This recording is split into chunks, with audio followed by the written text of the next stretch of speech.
Bonjour à tous, je m'appelle Vincent Bimard, je vais vous faire une présentation de l'interaction entre SolidEdge ST2 et SharePoint, donc un gestionnaire de contenu développé par Microsoft.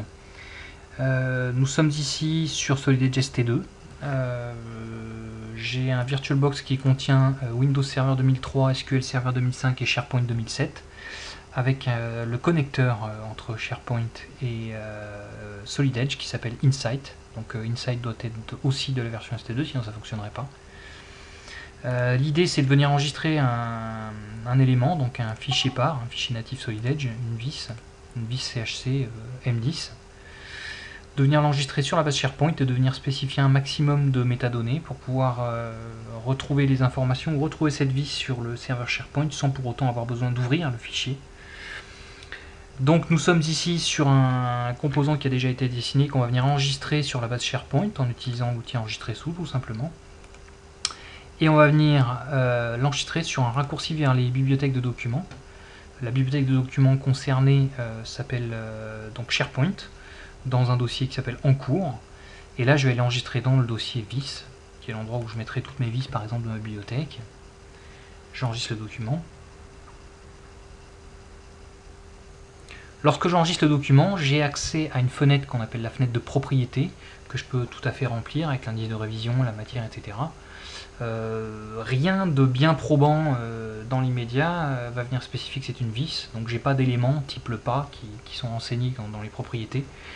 Donc ce que je vais faire, c'est que je vais venir paramétrer SharePoint pour pouvoir avoir accès à ces éléments-là, et vous verrez que d'une manière assez conviviale, SolidEdge va récupérer ces données de manière à ce qu'on puisse les paramétrer le plus facilement possible dans cette interface de propriété.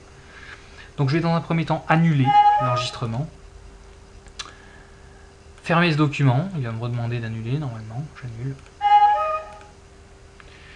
fermer SolidEdge et aller chercher sur ma base SharePoint que vous voyez ici, dans le dossier en cours, la bibliothèque de documents en cours, je vais venir spécifier ce qu'on appelle des colonnes, c'est l'équivalent de propriété en fait. Donc j'ai créé une première colonne qui va s'appeler pas, qui va être une liste de choix, et cette liste de choix va contenir les pas qu'on a envie de choisir dans une liste. Je vais dans un premier temps faire les pas M9, M10, M12 par exemple. Je vais mettre toute la liste des pas existants, je vais me copier ça d'un fichier texte si j'en ai envie. Et puis dans un deuxième temps, une colonne qu'on va appeler la hauteur sous vis, par exemple, hauteur sous tête.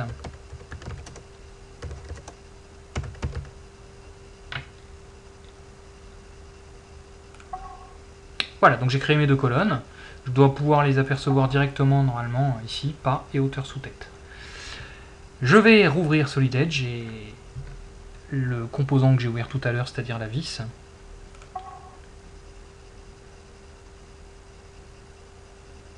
Donc là, je vais aller la chercher en local, puisque c'était une vis qui était en local dans ses tempes. Voilà.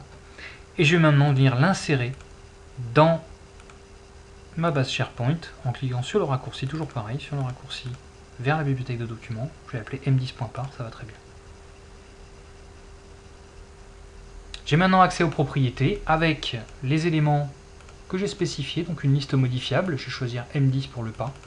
Une hauteur sous tête qui normalement est de 40 mm pour cet élément-là.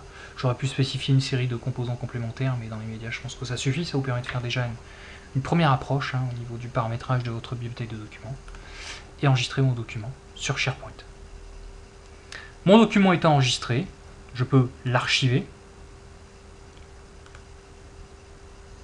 Voilà, il va me demander si les composants sont bien définis.